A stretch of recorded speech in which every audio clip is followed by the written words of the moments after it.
Check it out.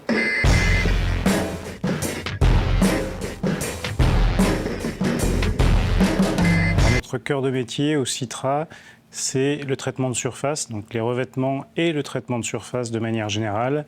Et effectivement, nous sommes un centre d'ingénierie et plus exactement un centre de ressources technologiques. Notre cœur de travail va de la preuve de concept jusqu'à l'industrialisation pour nos partenaires. Ici, on est dans la salle de microscopie électronique. Donc ça, c'est un équipement qui est central pour la structure, puisque c'est un équipement qui sert quasiment tous les jours, qui nous apprend à connaître nos couches, qui nous apprend à connaître ce qu'on développe, mais qui aide aussi à réaliser pour nos clients des analyses et des expertises sur des problématiques qu'ils peuvent rencontrer. Donc c'est un équipement vraiment critique pour la structure, qui a un coût d'ailleurs relativement important au départ et qu'on emploie de manière très régulière. Cet équipement, il a été financé depuis un petit moment maintenant. Nous avons bénéficié dans le cadre du contrat de plan État-région de subventions. Aujourd'hui, les sources étatiques se sont un peu taries sur ces équipements. La région nous accompagne sur les côtés investissement, mais avec des taux d'aide qui sont un peu moins élevés maintenant. Donc il y a une grosse part d'autofinancement pour le Citra à sortir quand on souhaite investir dans un nouvel équipement. L'autofinancement, c'est le volume de prestations qu'on peut réaliser qui nous permet de générer du bénéfice et donc de le réinjecter dans les équipements et dans l'investissement.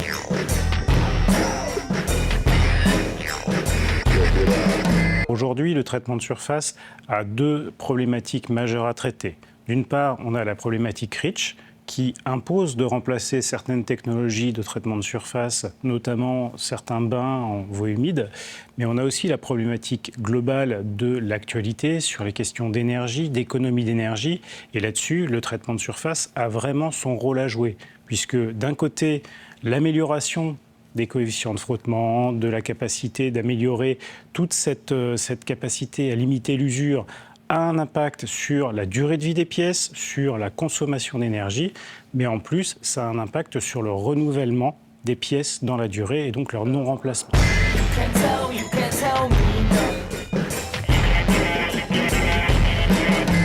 Le Citra, c'est une association, loi 1901, donc nous sommes dans ce concept-là, avec un bureau, une assemblée générale qui élit un conseil d'administration, qui délègue effectivement ses pouvoirs au bureau. Donc nous avons un président, un secrétaire, un trésorier, et ensuite nous avons une équipe de salariés, dont moi je suis le directeur, mais nous avons une quinzaine de personnes salariées dans la structure, et nous fonctionnons comme une entreprise, mais avec ce statut d'association. Alors, ce sont des techniciens qui, pour l'un, ont été en apprentissage dans le cadre d'une licence professionnelle et donc qui continuent avec nous puisqu'elle a été recrutée en CDI l'an dernier. Et Lisa est une apprentie qui clôture cette année, qui était aussi en licence professionnelle cette année et qui va partir sur la fin d'année. Ces périodes de stage, ces périodes d'alternance sont des périodes bénéfiques justement pour ceux et celles qui se sont lancés dans le cursus du traitement de surface. Pour le Citra, quel est l'avantage? Alors l'avantage, il est clairement de pouvoir former nos futurs collaborateurs d'une part, mais aussi d'accompagner ces jeunes vers la formation, une formation de qualité. À mon sens, l'apprentissage, c'est vraiment une formation clé aujourd'hui pour pouvoir développer des compétences et pour pouvoir progresser rapidement dans le secteur industriel. On a pensé en fait, quand on a développé et fait les plans du bâtiment, au mode de fonctionnement optimal qu'on pouvait adopter.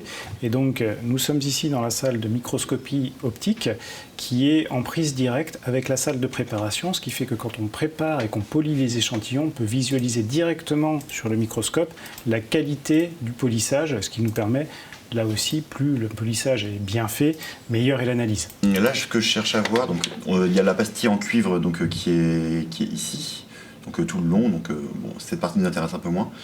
On devait polir jusqu'au diamètre de façon à pouvoir voir l'épaisseur correcte.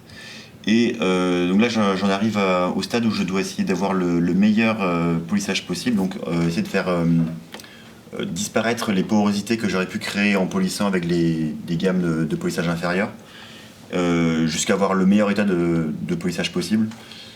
Alors, afin que l'on comprenne ce que l'on a sous les yeux, on est à quelle échelle?